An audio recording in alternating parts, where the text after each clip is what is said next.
داستان‌های فارسی، گرگ و تیرکمان.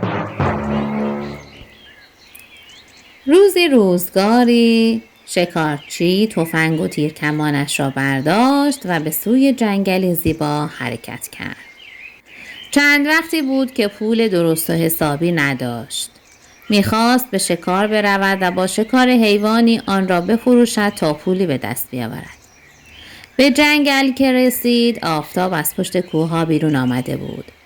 شکارچی گشت و گشت تا اینکه چشمش به آهویی افتاد که سرش را روی یک بوته سرسبز خم کرده بود و داشت برگ‌های سبز بوته را می‌خورد.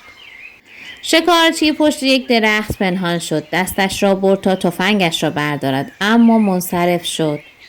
با خودش گفت اگر با تفنگ شلیک کنم صدایش توی جنگل میپیچد. بهتر است با تیر و کمان آهو را شکار کنم.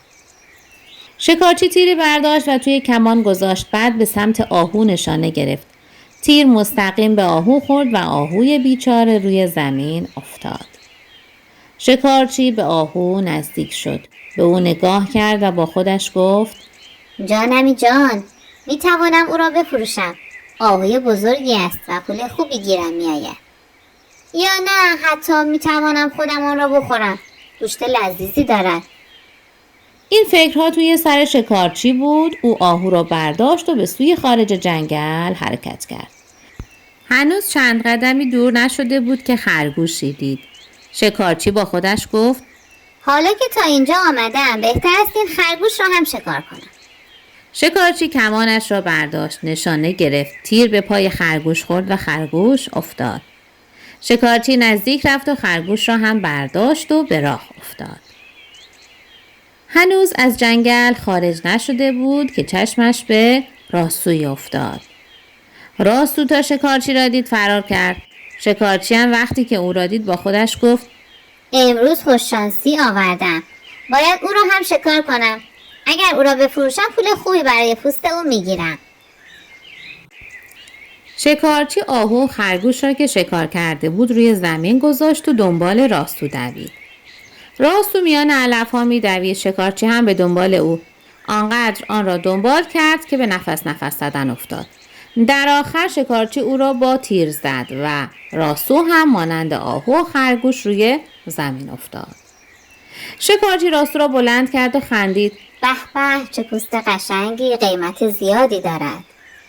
شکارچی آهو، خرگوش و راسو را بلند کرد و به راه افتاد. بارش خیلی سنگین بود. او شکارهایش را دنبال خودش می‌کشید. کمی مانده بود که از جنگل خارج شود. گرگی چاق و تنبل که جلوی یک درخت نشسته بود، پایش را روی پایش انداخته بود، او را دید. با دیدن شکارهای شکارچی زبانش را دور دهانش چرخاند و چشمهایش برقی زد. او حوصله شکار کردن نداشت و روزها جلوی لانه‌اش می‌خوابید. وقتی خیلی گرسنه میشد همان اطراف چرخی میزد و هرچه پیدا میکرد میخورد. حیوانات جنگل اسم او را گرگ تنبل گذاشته بودند. او با خودش گفت آخ جان، غذای امروزم از راه رسید. آهو و خرگوش و راسو، تازه میتونم خود شکارچی رو هم بخورم. شکارچی که خوشحال و سرحال بود داشت برای خودش سوت میزد و آواز میخواند. او با سختی و زحمت شکارها را دنبال خودش میکشید. گرگ از پشت آرام آرام به او نزدیک شد و در یک فرصت مناسب جلوی او پرید. شکارچی با دیدن گرگ قلبش شروع کرد به تون تون زدن. گرگ دور شکارچی چرخی زد و گفت آهای آدمی زاد، توی جنگل من چه کار داری؟ شکارچی که صدایش از ترس میلرزید گفت جنگل شما؟ گرگ گفت بله، جنگل من، اینجا جنگل من است. گرگ به شکارها اشاره کرد و گفت بگو ببینم، اینها چیست که داری با خودت میبری؟ شکارچی که برای شکارهایش کلی زحمت کشیده بود آنها را پشتش پنهان کرد و گفت هیچی. گرگ با عصبانیت داد زد دروغ گو، آن همه شکار کرده ای آن وقت میگویی آنها هیچی نیستند؟ شکارچی با ترس گفت اینها حیوانهایی هستند که امروز شکار کردم. دارم با خودم به شهر میبرم تا آنها را بفروشم.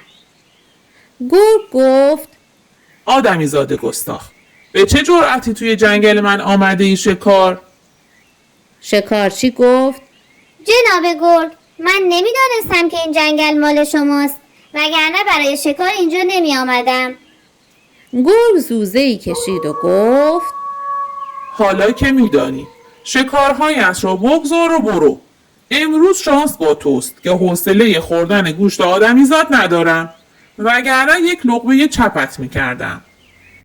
شکارچی که دید حریف چنگال‌های تیز گرگ نمی شود، آب دهانش را قورت داد و گفت چشم، این شکارها متعلق به شماست و قابلیتان را ندارد. از اینکه اجازه می دهید بروم از شما تشکر می کنم. شکارچی این را گفت و خورجینش را که تویش راسو و خرگوش بود انداخت جلوی گرگ. آهو رو هم روی زمین گذاشت. گرگ با دیدن شکارها چشمهایش از خوشحالی برقی زد و بعد به شکارچی گفت بگو ببینم آنها دیگر چیست که به خودت آویزان کرده ای؟ شکارچی کمان را از شانه‌اش پایین آورد و گفت چیز مهمی نیست، بفرمایید، این هم مال شما. شکارچی کمان را جلوی گرگ گذاشت و خودش عقب عقبی دور شد. بعد پا گذاشت به فرار و از جنگل خارج شد. گرگ وقتی مطمئن شد که شکارچی از جنگل خارج شده، به طرف شکارها رفت. دلش داشت صف می رفت. خیلی وقت بود غذای درست و حسابی نخورده بود. او شکارها را یکی یکی به دهانش گرفت و جلوی لانه‌اش گذاشت. بعد به همه آنها نگاه کرد و با خودش گفت بهتر است اول خرگوش را بخورم. آهو را برای نهار نگه دارم و راسو را هم شام شبم کنم. گرگ با دندانهای تیزش خرگوش را جلو کشید و خواست آن را بخورد که چشمش افتاد به کمان شکارچی. او که تا حالا کمان ندیده بود فکر میکرد که آن هم نوعی غذاست که او تا به حال ندیده. کمی به آن نگاه کرد. دید رنگ کمان شبیه به رنگ پوست آهو است.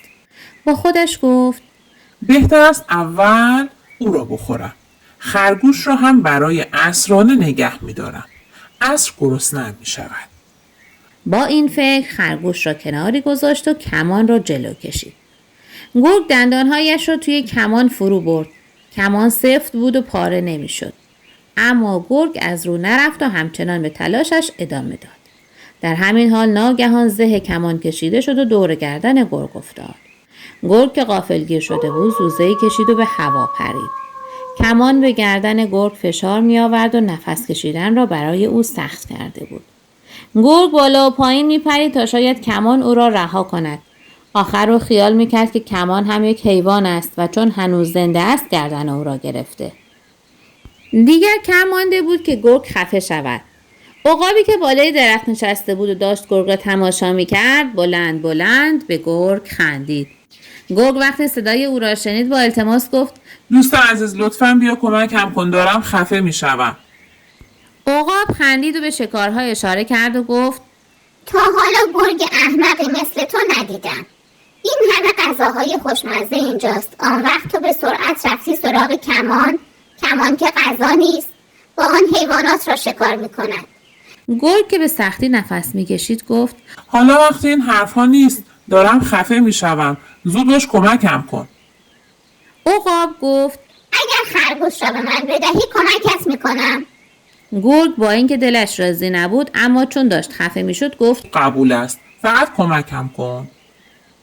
عقاب لبخندی زد و پایین آمد. بعد با نوکش زه کمان را گرفت و کشید. گرگ سریع سرش را از لای کمان بیرون آورد و خودش را نجات داد. عقاب از فرصت استفاده کرد و تا گرگ به خودش بیاید خرگوش را برداشت و بالای درخت رفت. گرگ هم که فهمید عقاب درست میگوید نفس راحتی کشید و به او نگاه کرد.